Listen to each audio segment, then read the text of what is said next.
Hello friends, today lecture I will tell you how to remove unwanted background area with specific command. Firstly, open your Photoshop and let's start your work. First step, to click on File, then Open and select the picture. Double click on background layer to unlock the background.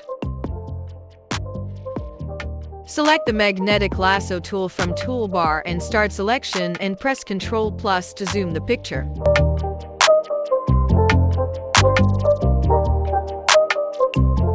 Press spacebar to move the cursor downwards.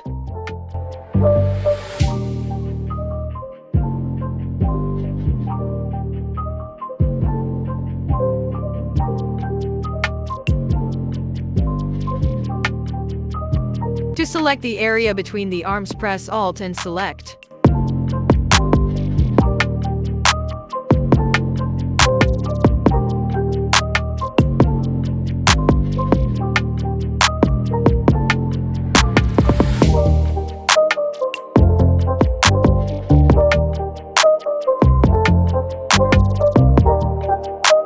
To zoom out, press Ctrl-. Click on Select from menu bar and inverse, then press Delete.